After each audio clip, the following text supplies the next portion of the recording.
Lee Van Cleef spent most of his life being recognized by a face Hollywood once considered too dangerous to be a hero. With sharp features, piercing eyes, and a presence that could silence a room without a single word, he became one of the most unforgettable figures in Western cinema.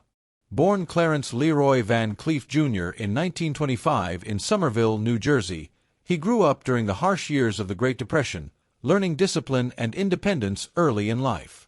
After serving in the United States Navy during World War II, he turned to acting, studying theater with quiet determination. His first film appearance came in High Noon in 1952. Though his role had almost no dialogue, audiences immediately noticed the intensity he carried on screen. Hollywood noticed too, but not always in the way he hoped. For years he was cast as outlaws, gunmen, and villains, appearing in countless westerns and television shows like Gunsmoke and The Lone Ranger. He worked constantly, yet true stardom always seemed just out of reach. Then a devastating car accident in 1958 nearly ended his career altogether. For a time, it seemed as though Hollywood had moved on without him. But fate had other plans.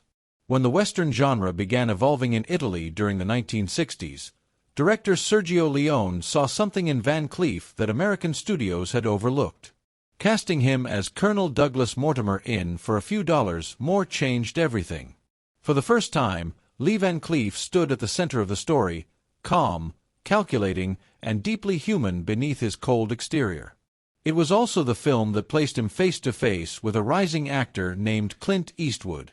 Years later, Van Cleef would finally speak openly about Eastwood and the myths surrounding their relationship.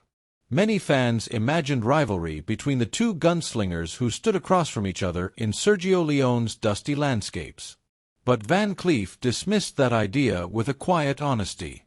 He explained that Clint Eastwood possessed something rare the moment he stepped onto the set. Eastwood understood the power of stillness. He didn't rush performances or fill silence with unnecessary emotion. Instead, he let the camera come to him, allowing confidence and restraint to shape the character. Van Cleef admitted he recognized almost immediately that Eastwood was becoming more than just another actor in a Western. The crew could feel it, and so could the audience. Eastwood wasn't simply playing a gunslinger. He was becoming a symbol of a new kind of Western hero. Yet Van Cleef never spoke about this with jealousy. In fact, he believed their differences were exactly what made their films work. Eastwood represented the calm, modern hero audiences admired, while Van Cleef's face told another story entirely. His presence carried danger, mystery, and the sense of a man who had lived through too much to be trusted completely. Rather than fight that image, he embraced it.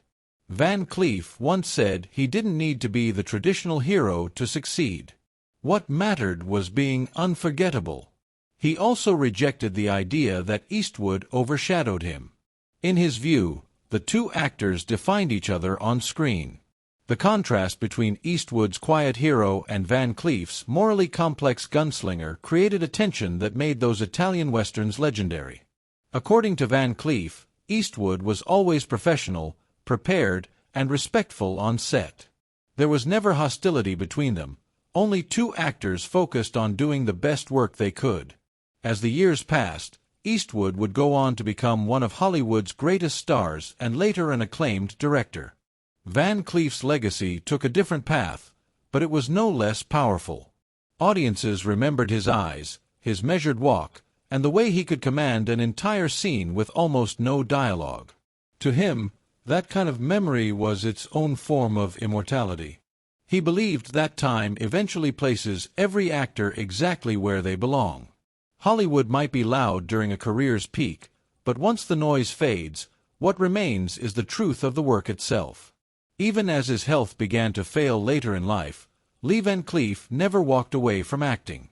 Living with severe heart disease and eventually relying on a pacemaker, he continued working through the 1980s with the same quiet determination that had defined his career from the beginning. On December 16, 1989, his remarkable journey ended when he suffered a heart attack at his home in California. Throat cancer was later listed as a secondary cause of death, revealing the extent of the struggles he had endured in his final years. He was laid to rest at Forest Lawn Memorial Park in the Hollywood Hills. Etched into his grave marker are the words, "Best of the Bad," a fitting tribute to the man who transformed villains into unforgettable characters. Lee Van Cleef never needed to be the classic hero to leave his mark on cinema. Through resilience, discipline, and a presence unlike any other, he carved his own place in film history. And in the end, his reflections about Clint Eastwood revealed something deeper than rivalry or comparison. They revealed the quiet dignity of an actor who understood exactly who he was, and who never needed to be anyone else.